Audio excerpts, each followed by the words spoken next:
All right. Welcome to a Q&A session with Mark and Lisa.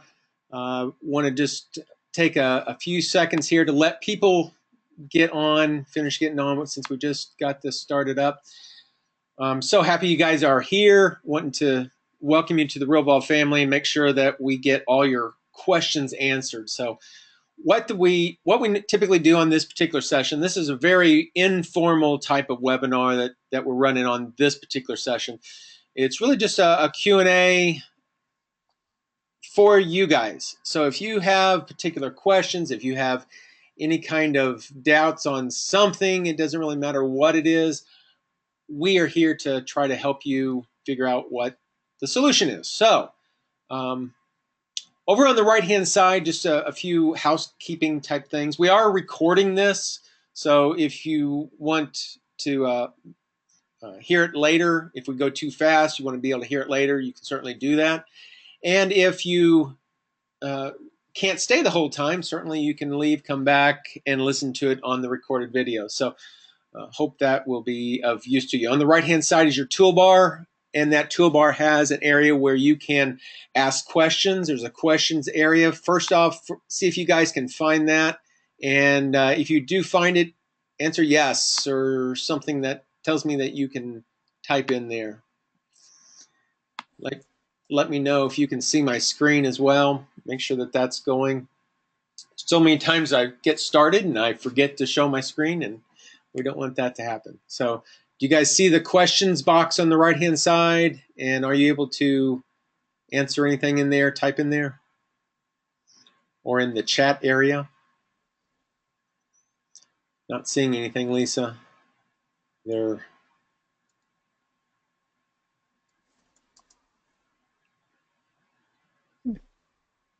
I see Lisa's. All right, well. Hey Mark, I can do it in chat, but for some reason I can't type in the questions area. Down at the bottom of the questions area, there's a type here, type answer here, but there has to be a question there by one of the users for us. Oh, gotcha. Okay. That may just be a problem there. Okay, also on the right-hand side, you should be able to, on the attendees, you should be able to raise your hand to be able to just raise your hand and be able to say, hey, I want to talk. And I can actually open up the mic for you and let you ask questions. So we're going to go ahead and get started. I do have one question here about how to add spouses, and then another one on how to get to information that I've deleted. So I'm going to do both of those real quickly. I'm actually already in the trash area, so I'm going to go ahead and do that first.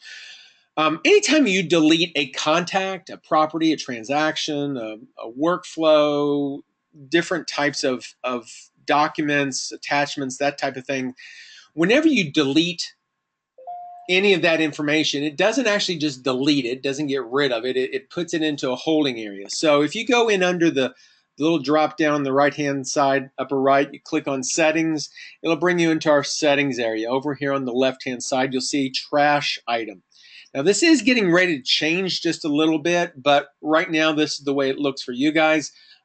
You can go through, scroll up and down this list and be able to see all the different sections, the contacts, the properties, the transactions, the attachments, workflows, that type of stuff. And any of these, if you accidentally deleted something, you can go in and click on the little restore icon. It's just a little circle that's going counterclockwise with an arrow.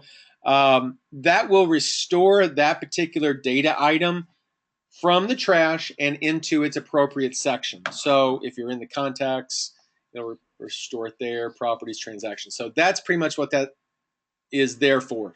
If you find that you've got a bunch of stuff in here and you just don't need it anymore and you want to get rid of it, go ahead and click on the delete all permanently, and it will remove them from the trash. And then at that point, they are gone. They are removed from the database, removed from any chance of getting it back. So you may or may not want to do that, but it is there for that purpose.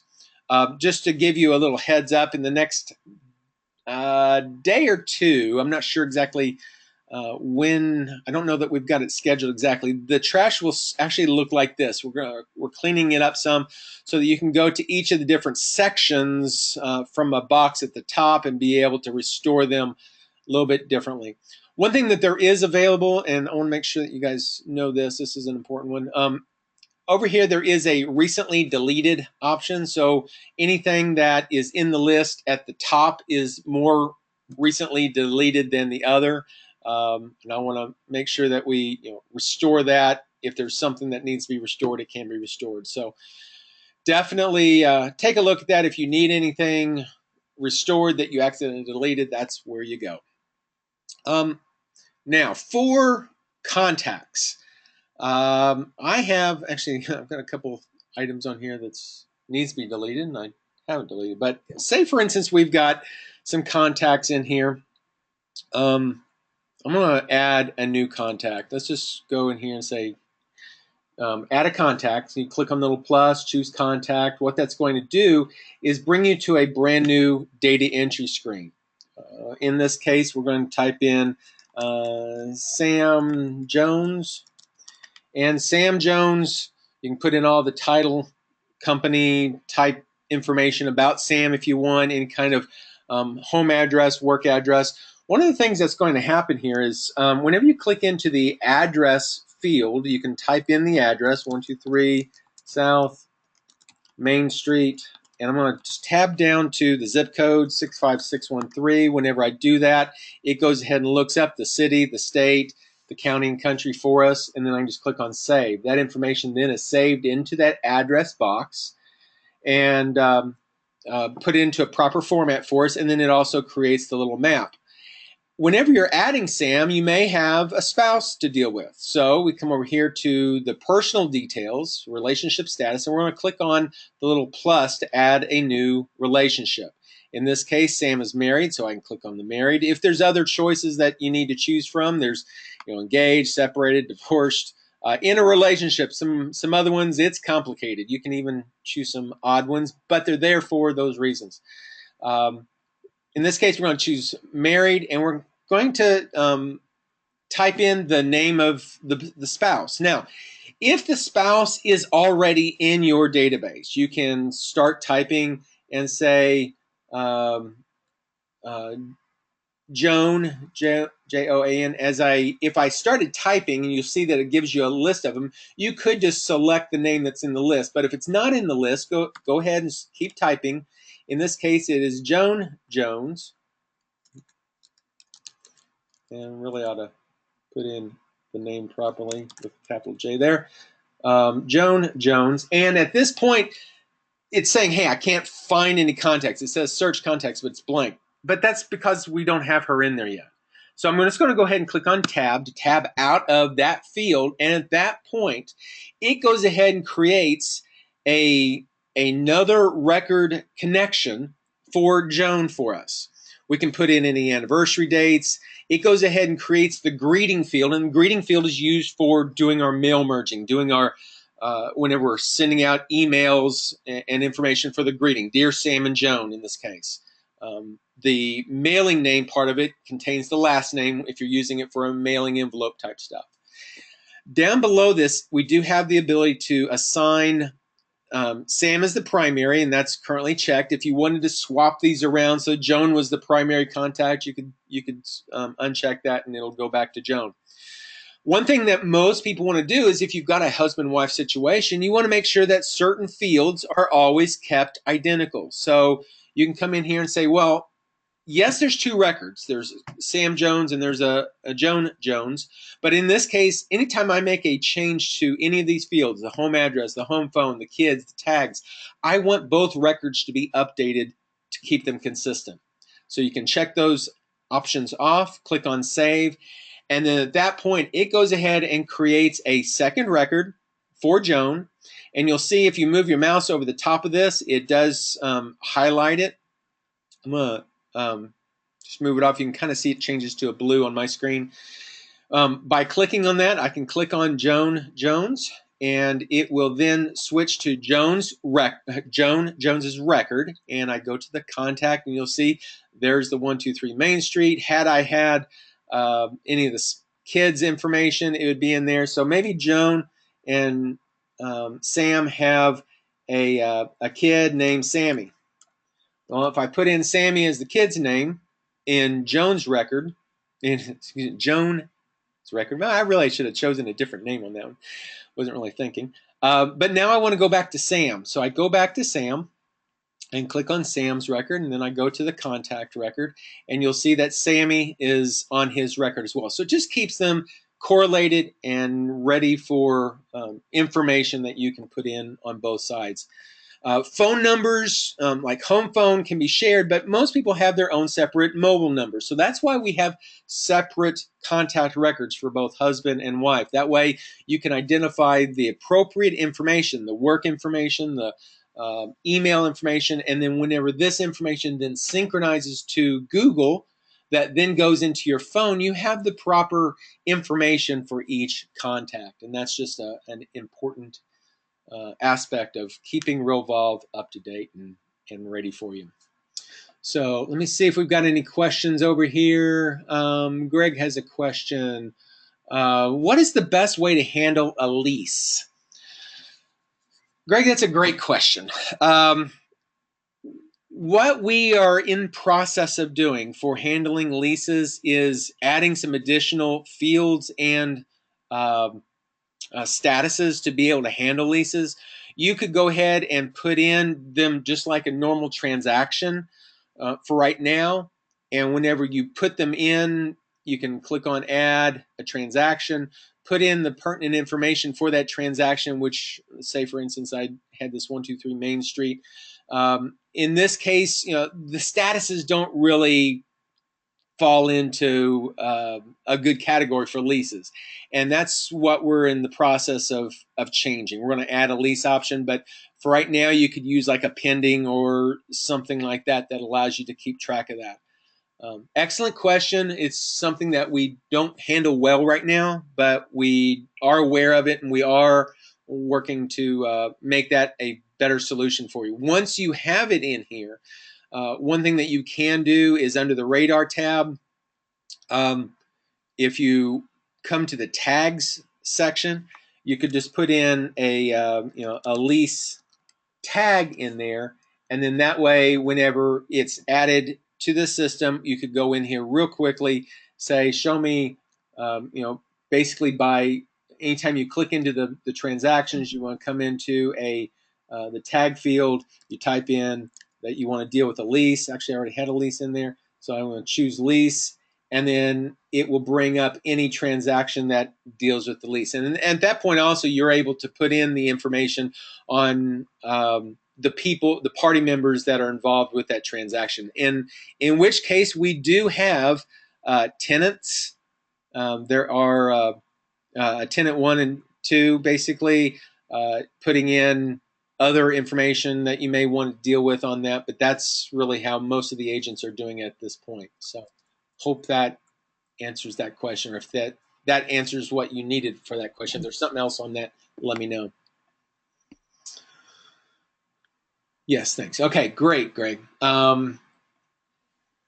Okay, another question I have here is, I'm using my system with another buyer's agent, and I don't want them to see my data. Okay, so real quickly on this, Realvolve has the ability to have multiple users. So whenever you purchase whenever you sign up with your system, you have the option of choosing different types of plans. The plan that you choose, the only difference really comes down to the number of users that you want with your plan. So typically the very first one, you've got a single user option, but you can also use some of the other plans where there can be multiple users. And if you go into the settings, if we click on the little down arrow, choose settings, and go to the users and permissions, this is where you can set up all your permissioning.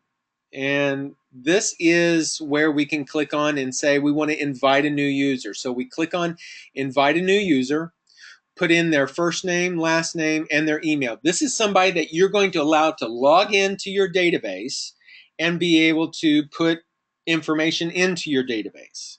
So typically it's going to be somebody you know. It's not. This is not one of your contacts or anything that's in your database, but this is going to be in this particular question was about a buyer's agent. So if you wanted to put in a buyer's agent's name in here, put in their first name, last name, and their email, then click on send an invitation. That then sends them the invitation to the email address that you specified, and that gives them the opportunity to be able to click on the invitation link that's in their email that they'll get, and then it will let them put in their own password, and then it'll ask to confirm that password. Once they've entered their password and they've confirmed it, then at that point they become an actual contact in your database that can have access to it. Now, at any time, if you want to disallow them to have any more access, you can click on this little activate, and it will mark it as being locked, and their login will no longer be able to be used. It locks them out. To turn it back on, simply click on it again, and it'll say that it's active. By default, whenever you add in a contact, it will only give them access to the top 4 items in this list. In this case, I've added some extra records. Let me just go ahead and delete some of these just so that isn't confusing on this one. So this is kind of what it looks like when you first come in to a brand new user. Basically, they have access to all sections. They can read, they can create records, they can update, and they can delete. And that's for information of their own that they put in. Now, what this next section, it's the important section here, is do you give them access for all users? So if you don't want them to see your records, just leave that blank, leave that unchecked. If you want them to see your records where they can read them, you can click on that they have access to read for all users, all the data that's in there. You can give them to read, but they may not be able to create new ones for you, which doesn't make sense anyway. You can't create a record for somebody else unless you're using another option up here. But this here update piece means you can see that record, but I'm not going to allow you to update if it's owned by somebody else. I'm not going to allow you to delete if it's by somebody else. So you've got some flexibility there for being able to either allow or disallow access. But by default, whenever you first come in, that record, that contact information that you've got in there is not accessible to your new users unless you give them read access to all records. Now, you may want to say, well, I want to give them read access to all my clients, but I don't want to give them access to all the other sections. So you can click on Add New here. And I want to say, well, I want to give them access. Well, actually, what may make more sense is I want to give them access to my workflows. So I can choose workflows, give them read access to my workflows for all users. So what that means is all the workflows that I have in there, they can read them, they can see them, they can use them, but they can't change them. They could copy them, they could make a copy of a workflow, and then they could change it because now that copy belongs to them. And that's a way that a lot of the users get around. So if you want to be able to share your workflows, but you don't want anybody else to be able to utilize them, you can do that. You can do the same type of thing if you wanted to add a new one for templates. So you can come down here and say, I want to give them access to my templates, to read everything. I just don't want them to be able to delete my templates. So that's the way that's done. For users, if you want to give them the ability to synchronize to Google, be able to import, export, and merge records. Merge means merging contacts together, and also being able to tag. Those are being able to add tags. Some people don't want them to be able to, actually not adding tags. You can add tags. It's just a matter of you can't add new tags. You can't create new tags unless this option is checked. Once you've got everything set up the way you want, then you click on the Save Permissions, and it saves that information so that that user then has those particular rights and restrictions. Now, if you've got an assistant, and that assistant is basically doing everything for you, One thing that you might want to do is whenever they're adding records, make sure that you select where it says change record owner, change it to whoever you are. In this case, I'm logging in as Joe Agent. This is just a demo training database. In this case, anytime Annie creates records, and if she creates a contact or creates a property or transaction, any of that information, she's actually creating it for Joe as his assistant. And then that way, Joe has the main ownership of that record. If you want to give Annie all rights and no restrictions, basically, you can make her an admin at the top. And by making her an admin, then she has basically every right that you do as the account owner of Realvolve. So hope that is helpful there. I've got another question here. When will Realvolve be available on mobile app? That is a great question. We are currently testing the mobile right now. We've got a few different people that are on beta on that, and I'm hoping that it's soon.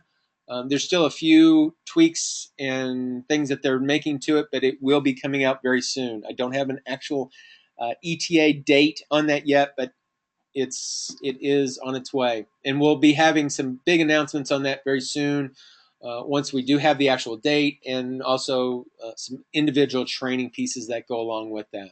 So another question I have here, where is the data coming from for a contact cross-section widget? Great question. And let me go to the dashboard here. So one of the things that Realvolve does, and some of this is still being calculated and doing some stuff. It really kind of depends on how much you use your software. Let me back up one step. We're going to be talking here about this cross-section piece, and it's an important piece for you to understand. Basically, anytime that you deal with a particular person, I'm going to go to Jim Scott here. I use Jim for a lot of sample type stuff. Jim has a lot of data that I've done with him. I've sent him emails. I've tagged him. I've got things in the calendar that I've done with him. I've created activities that I'm doing with him. I've sent him and received emails from him. We've shown properties with him. There's all kinds of things that happens with that contact. And in most databases, whenever you're putting in data in most CRMs, that data is there for you to have, to use, but it doesn't really do anything with that data. And that's where one thing that's really different with Realvolve is that we do analyze, or the system analyzes your data within your database to find out, what are you doing with this person? Are you interacting with them? Are you sending them email? Whenever you send them that email, are they opening that email? Are they clicking on that email? And those actions that you're doing, those actions that the contact is doing, is being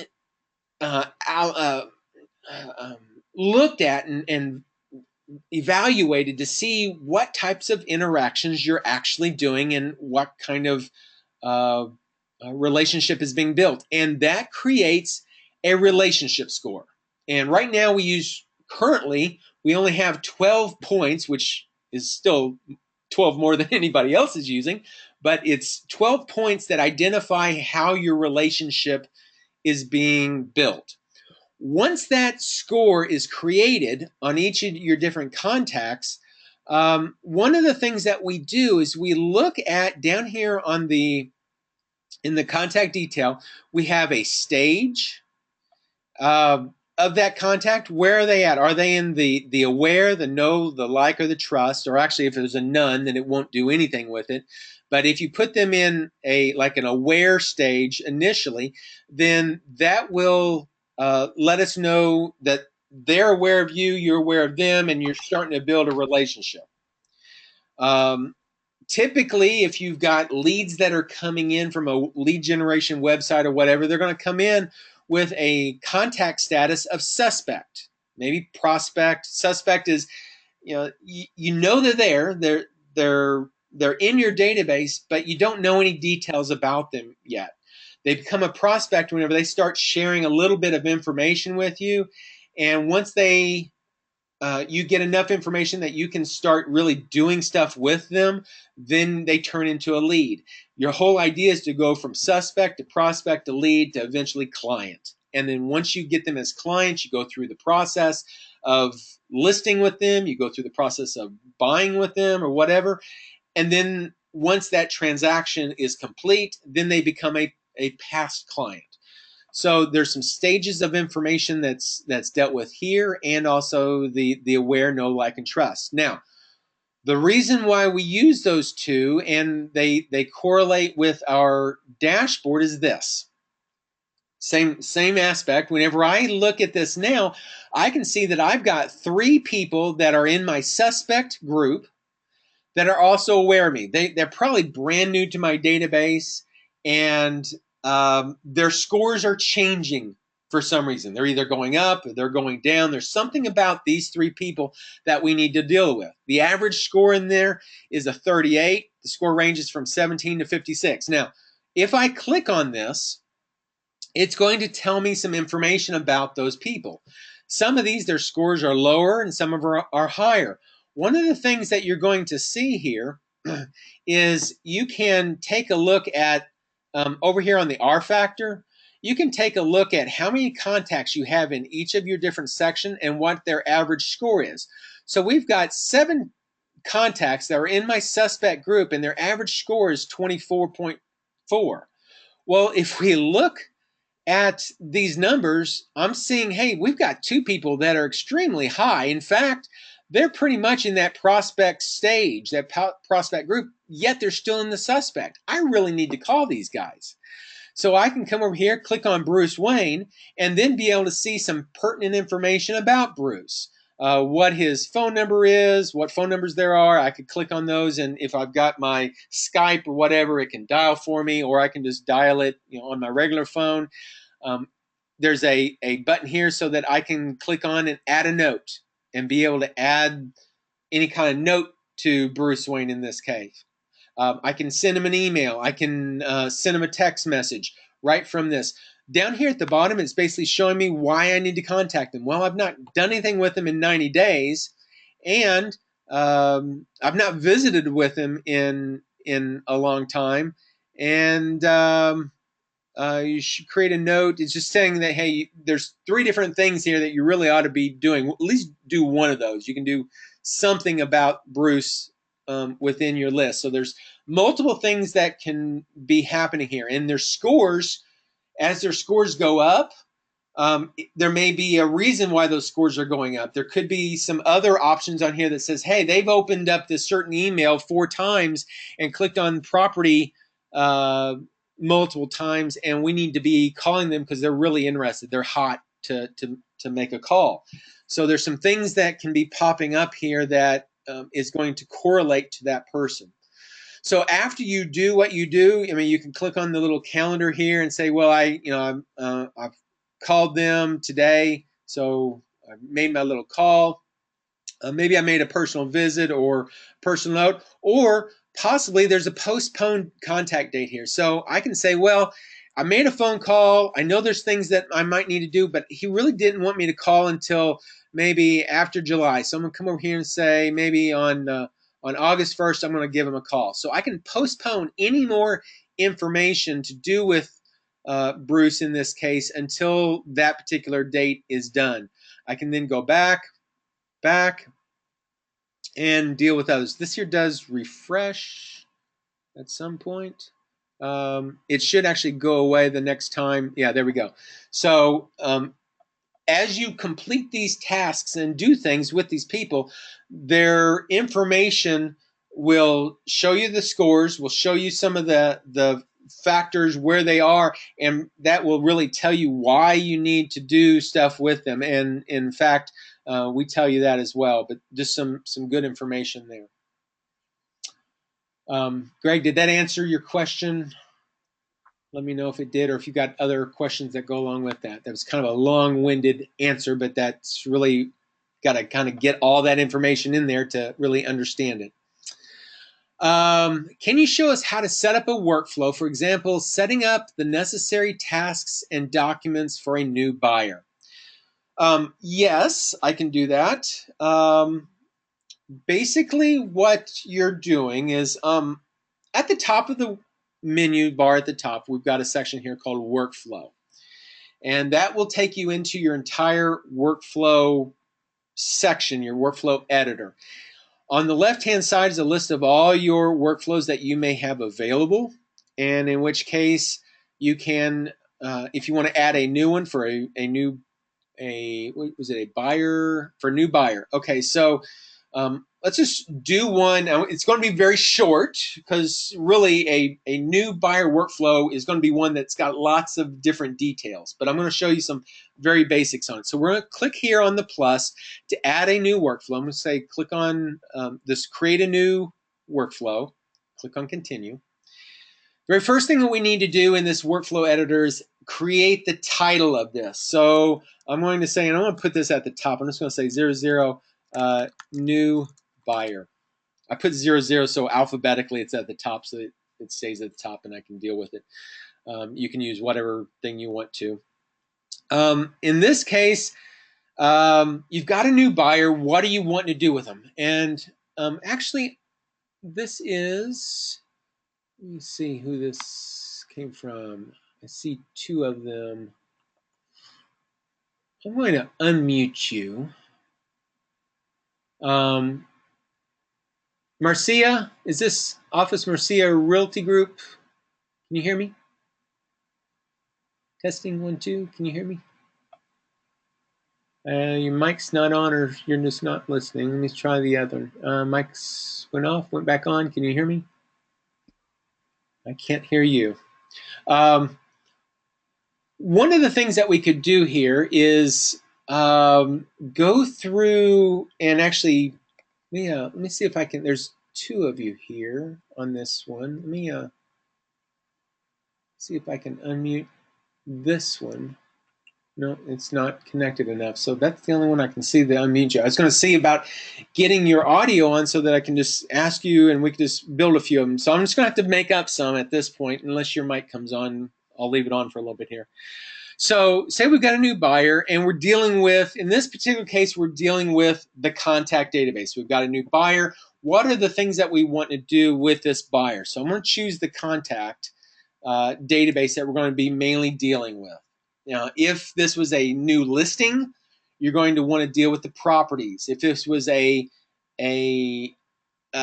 new buyer and you've actually got the property, you've got the transaction, then you may actually want to make this in the transactional area. So it kind of depends on what you're wanting to do. Are you in that phase where on this new buyer, you're looking for properties, you really don't have any properties yet, and you want to go through that process of communicating with him, texting him, letting him know about new properties that are on the market, versus I've got the new buyer, I've got a property for him, now what? So if you've got an answer, that's going to kind of depend on which one of these two choices I use. If you want to answer that on text, since I can't hear you, that might be good. Chirp, chirp. No, all I'm hearing is crickets here at this point. So let's go with it this way. I'm going to say it's the contact side where we've got a new buyer, but we don't have properties yet. So I'm just going to leave it at that, and I'm going to click on add. And if we need to, we can change it, create another one. So now we've got this buyer. What are we wanting to do? Well, you can start a new workflow activity. You can click on the add another activity, and we need to give this workflow activity a title, and this is just an activity that goes with this workflow. So the activity on this might be send thank you letter. You want to thank them for choosing you as the buyer's agent. whatever. So who is going to do this? If you've got an assistant that will be actually sending this out, you can assign this to them. If you are the one doing it, select your own name. You can do that. If you're going to use this in a team environment and multiple people might be using it at the same time, you might want to come down here and say whoever the record owner of that record is the person that's going to do that property, that email information. Sorry, I said property. In which case, what this will do is whenever you start this, whoever is the record owner of that contact would then get that activity on their calendar. Who is the interested party on this? It's going to be the workflow contact in this case. And when am I going to do this? Well, I would probably do this 0 days after the start date. I'd do this the same day I got him as a buyer. I would go in there and do this send thank you. In this case, I'm going to set it just as a type of email. And the only other thing that we would probably want to do here is create an action. And the action is, what is it that's actually going to happen once I go to complete this activity? And you can create multiple actions to an activity. I'm just going to do one of them at this point. I'm going to say send email. And what are we going to send? Well, we're going to, how are we going to send it? I would probably send it automatically, but a lot of people say, well, I want to see what it says before it goes out. So you could say send email or send manually with preview. That would give you the opportunity to at least edit it before it goes out. You can select that. I would probably do automatic. The only other option there is immediately, which what that does is it will actually send it. It's kind of like automatically. It sends it automatically, but it sends it as soon as this activity is created, just immediately, and in the workflow. So whenever your calendar comes in, your workflow gets generated, as soon as this activity gets created into your calendar, it immediately sends it out and completes this activity. It's one that you would use for like autoresponders, that type of thing.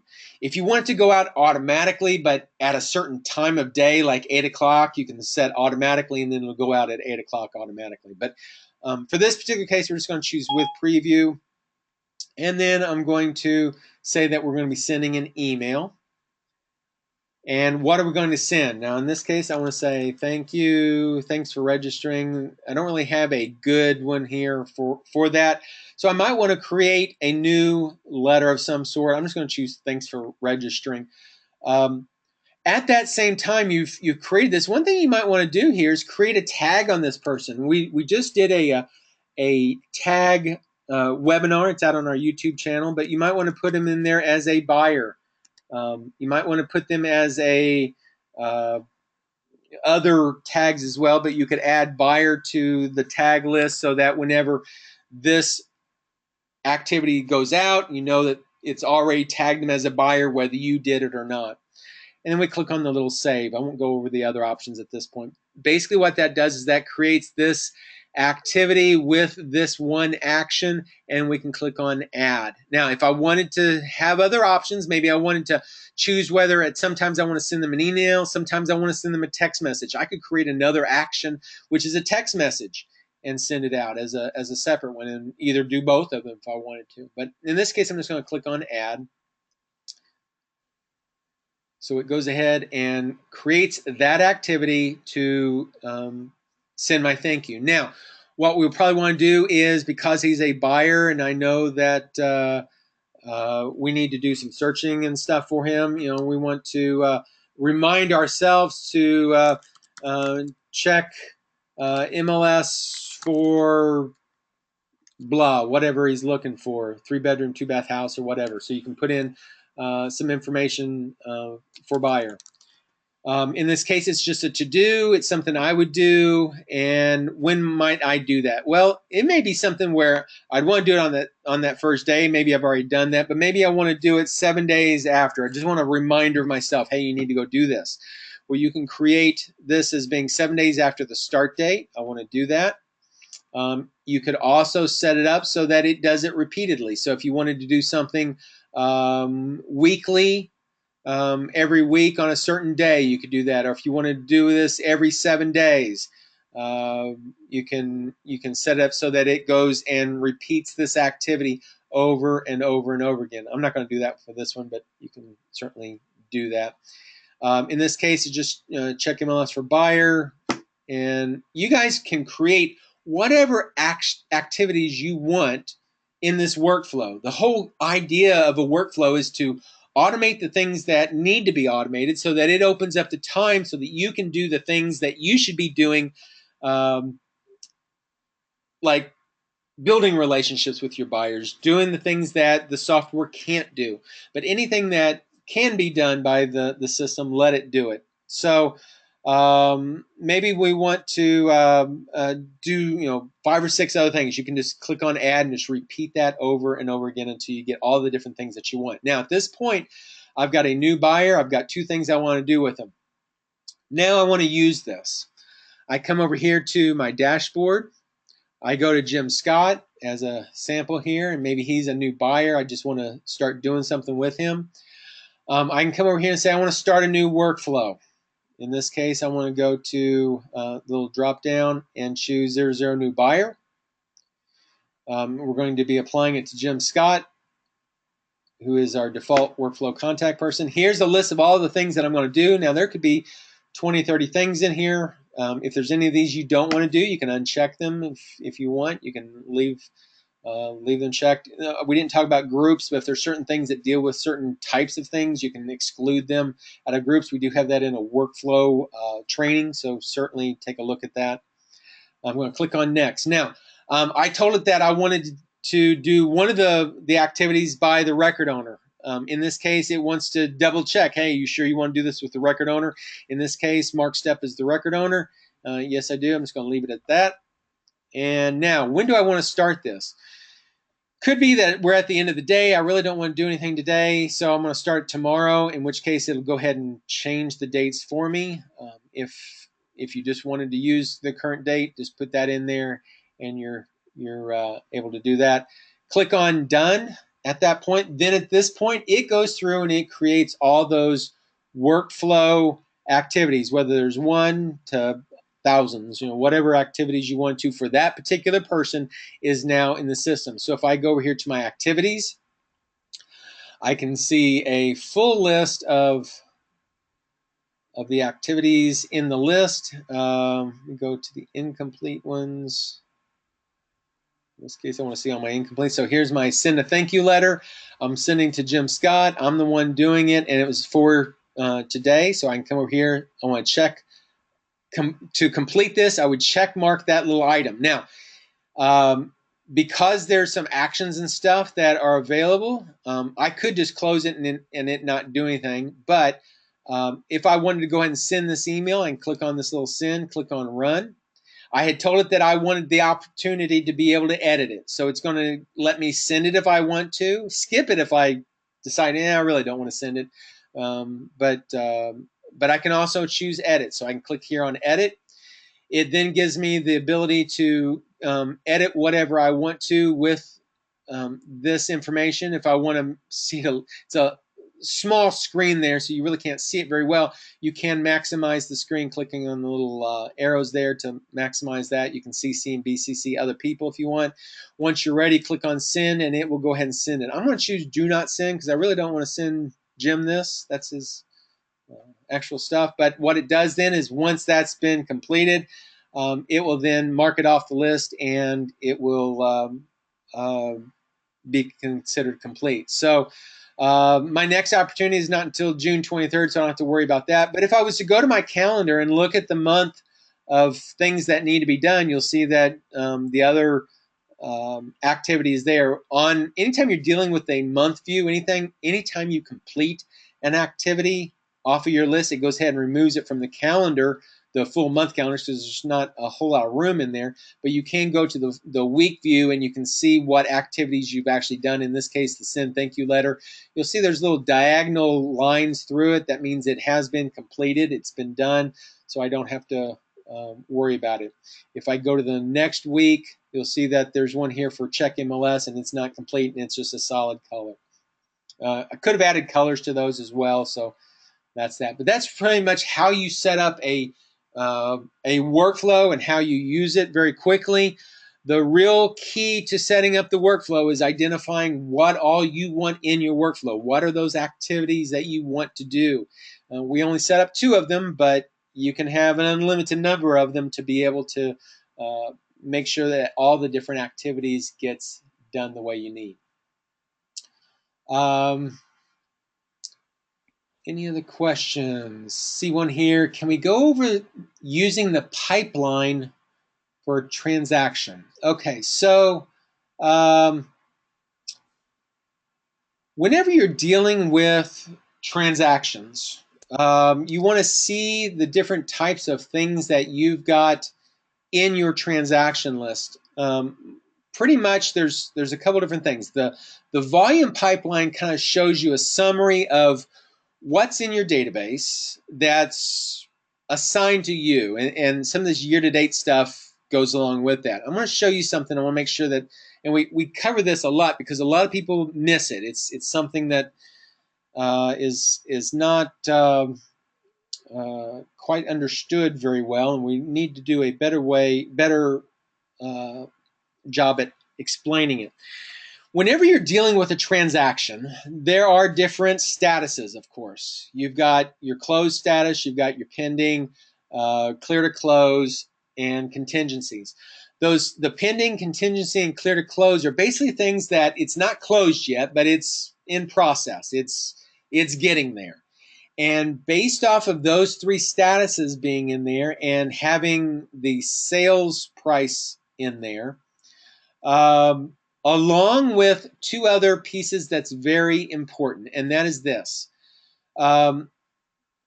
There are people involved in a transaction, and in that transaction, those people, there's 2 very important ones, which is the seller's agent in this case. Now, this needs to be changed. We know it needs to be changed, and right now it's just a matter of educating you as to what it actually means. We've got seller and seller 2. These are the 2 people that are selling it. In this case, we have seller agent. Who's the agent for the seller?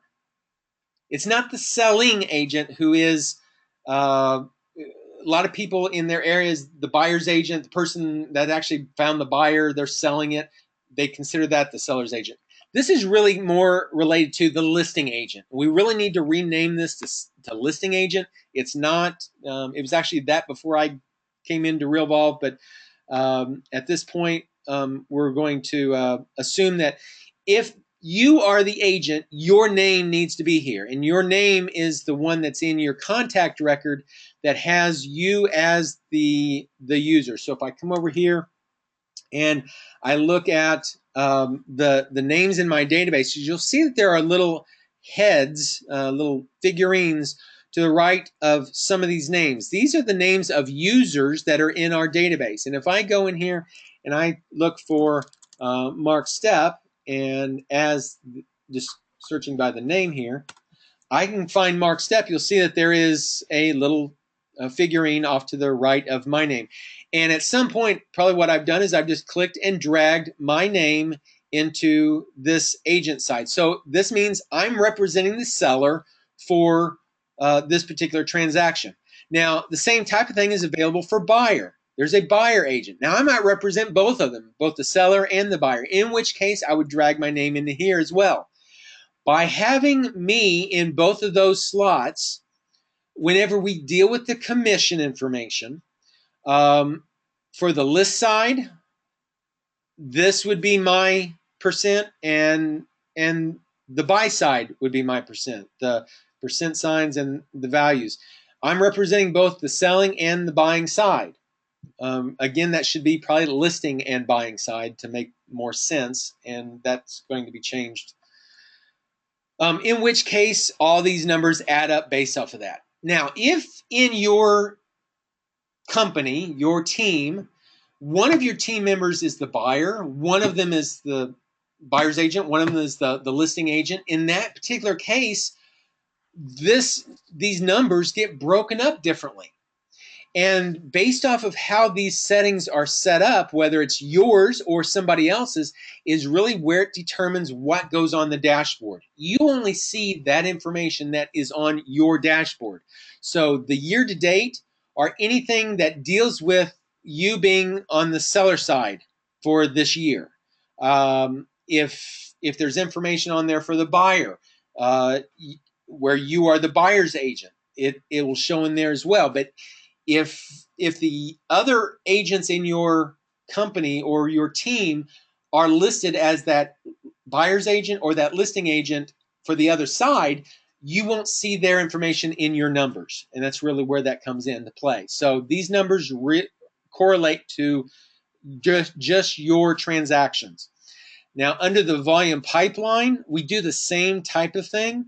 We look at who's the record owner and the party members and stuff in the pipeline to find out what kind of potential volume do you have based off of what's in your listings in your property side, and then also currently what have you closed. I've only closed almost 1.1 million based off of me being the record owner and being the party member for that. So that shows me that information. I can do the same thing by clicking on the volume or the commission to see how much I actually made in commission. So that's where this information comes from, and it really is important that you have those different statuses. The date that it closes is important because we deal with year-to-date information. If you don't have a date in there, then it can't do it. And then the commission information, making sure you've got your percentages in there, as well as the people that are involved with them. So hope that was clear as mud. A lot of information there all at once, but it's an important piece. And if you do it right, all your numbers and stuff are put in there for you automatically. And once you get used to it, it's simple. It's just a matter of making sure that you're in there as either the seller's agent or the buyer's agent, in which case it'll do it for you automatically. Greg had a question here. When you add a lease commission, is that going to show up in the average commissions? Yes. If the information is in there, it should show you based off of the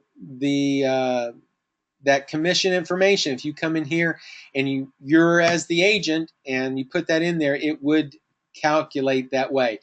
We're going to make some alterations to it so that that can be handled differently, but that is the case right now. So